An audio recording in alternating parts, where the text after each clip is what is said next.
Gracias. Licenciado, buenos días. Bien, buenos días, Araceli. El día de hoy quiero hacer una denuncia pública en contra de la responsabilidad y negligencia médica por parte del Hospital Regional Centenario de la Revolución Mexicana en Emiliano Zapata. El motivo por el cual nosotros hemos iniciado una averiguación previa en la Procuraduría General de la República, en la delegación aquí en Morelos, por el delito de homicidio. Quiero decirle a Araceli que con fecha 12 de marzo del año 2015, el señor Enrique Ocampo Batalla acude al Hospital del Iste para una valoración médica interna, en donde es entrevistado por la doctora Magdalena Herrera, médico internista, quien le comenta que se encuentra en condiciones favorables para la realización de una CEPRE. El día 18 de marzo, el paciente acude a este hospital, en donde queda internado al servicio de cirugía para la realización de la CEPRE. Esta cirugía estaba programada para el día 19 de marzo a las 8 de la mañana. ¿Qué es CEPRE, licenciado? Es colangeopancreatografía retrógrada endoscópica. Son términos difíciles, digo. Sí, pero más o menos, ¿qué le hacen al paciente? Aquí el problema es que el paciente había tenido problemas de conducto, lo que es el colédoco. Un año anterior le habían implantado una prótesis de plástico para permitir el paso de la bilis. Y él iba precisamente a cambiar esa prótesis, pero le tenían que hacer un procedimiento endoscópico. Entonces él llega, se encama, la cirugía estaba programada para las 8 de la mañana del día siguiente, teniendo como responsable a la doctora Gabriela Arenas Espino. Sin embargo, a la hora programada, cuando ya los camilleros llevaban al paciente hasta el área de cirugía, de forma prepotente, la doctora Gabriela Arenas le manifiesta a los familiares que quien había ordenado que el paciente fuera trasladado hasta ese lugar, porque en ese momento ella estaba realizando otra cirugía. Ella sabía pues de que ya estaba programada la cirugía del paciente, y en tono molesto regañó a los familiares del paciente. Entonces uno de los familiares del paciente le comenta a la doctora que ante esta situación pues pedía que regresaran a su familiar a la cama, pero en ese momento la doctora Arenas contesta que si se lo llevaban, ellos iban a ser responsables de que no se le practicara la cirugía, y esto obedecía pues de que el horario que estaba programado, pues ya la doctora se encontraba con otra persona realizando algún procedimiento. Pero no fue por culpa de ellos, sino por un horario mal planeado, ¿no? Del hospital. Sí, entonces el paciente fue dejado en el pasillo. Aproximadamente hora y media. Digo, primero por el estrés de la persona que se somete cuando uno va a alguna cirugía, porque eso de alguna manera implica una afectación psicológica, pero también el problema del aire acondicionado, el frío que hay que soportar, porque ese hospital, bueno, está acondicionado con aire frío. Ahí tuvieron al paciente por más de hora y media. Con su batita, ¿no? Así es. Posteriormente ingresa a la práctica de este procedimiento. Sin embargo, el procedimiento era ambulatorio, es decir, es un procedimiento rápido, que ya hace un año, después de este procedimiento, el paciente en 2 horas había salido caminando, digo, sin mayores complicaciones. Sin embargo, el procedimiento se tarda más de 3 horas. Eso de alguna u otra manera causa cierta inquietud en los familiares, porque era un procedimiento que no tenía por qué haber tardado tanto tiempo. Posteriormente, después de haber realizado este procedimiento, la doctora ordena la hospitalización del paciente por 8 horas para su observación. Sin embargo, creo que se presume que ella ya tenía conocimiento de que había habido perforación del duodeno en este procedimiento. En el nuevo. Así lo estableció el certificado médico de defunción, que nos habla de 20 días atrás. Ajá. Posteriormente, después del procedimiento, a las pocas horas el paciente empieza con dolores intensos, sí, con temperatura.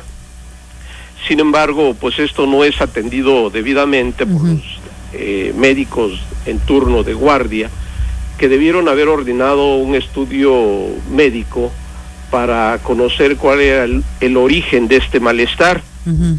Al día siguiente, el 21 de marzo, los doctores en turno, al revisar al paciente y sin previo diagnóstico para identificar estos malestares, únicamente se concretaron a decir que presentaba una colangitis.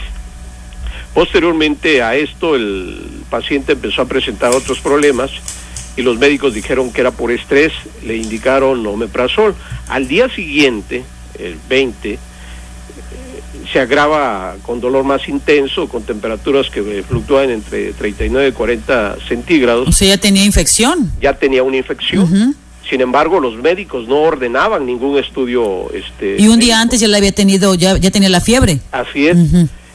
Ante esta circunstancia, los familiares del paciente presionan al asistente del director, al doctor Eber Baena. Sí. Fue cuando, debido a esa presión, obligan a que el doctor Salvador Magdaleno Amezcua, con una actitud negativa y prepotente y de mal humor, tampoco revisa al paciente, pero tampoco ordena realizar un diagnóstico ético médico para identificar estos malestares del paciente. Posteriormente, el día 23, el paciente es atendido por el doctor López Arciniega, sí, quien al observar la sintomatología del paciente ordena de inmediato estudios de tomografía de abdomen. El resultado de estos estudios es que reporta perforación en el duodeno, Araceli. ¡Qué barbaridad!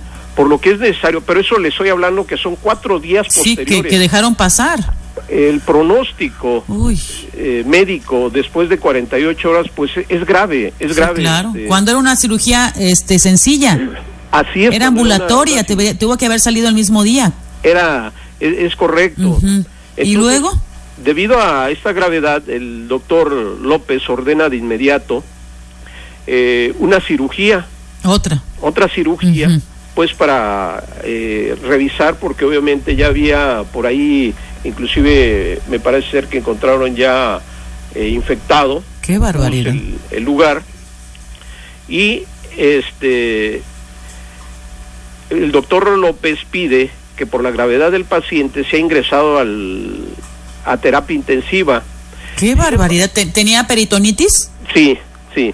Wow. Pero para colmo de estos males y por negligencia de los responsables del hospital del Iste, estaba inundado el área de terapia intensiva. Wow. Entonces, los pacientes de ese piso son trasladados al servicio de medicina interna, sí, y el paciente lo mandan a terapia intermedia, no a terapia intensiva. Ajá. Posteriormente, el día 26 de marzo, el paciente se agrava, presenta hipertensión arterial, y así transcurrieron los días 27 y 28, pero la situación se sigue agravando, presentando taquicardia, dificultad respiratoria y excesiva sed. Ante esta situación, de nueva cuenta, los familiares del paciente acuden a la dirección con el doctor Eber Baena para pedir su ayuda, buscando al doctor Salvador Magdaleno Amezcua, responsable del turno, quien no pudo ser localizado en todo ese momento, Araceli. ¡Qué barbaridad! Ante esta situación acude otro médico asignado al turno de sábado y domingo del área de terapia intensiva, quien comenta a los familiares que por la gravedad del paciente era urgente pues trasladarlo a terapia intensiva, pero de estaba nuevo, lleno. Para el colmo de la mala suerte, no había cama disponible. ¡Qué bárbaro! Araceli. ¡Qué desesperación! El día 30 de marzo el paciente es ingresado a terapia intensiva presentando dificultad respiratoria más acentuada y sin poder hablar. Al día siguiente, 31, por la gravedad del paciente, el doctor en turno de terapia intensiva le dice a los familiares que era necesario intubarlo, es decir, colocarle ya un ventilador artificial por la gravedad del paciente, sí, claro, que habría que sedarlo, y que los rayos X practicados habían encontrado ya un derrame pleural, problemas con los pulmones, agua en los pulmones. Uy, qué barbaridad. Araceli. Entonces así transcurrieron los días. ¿Y cuándo fallece?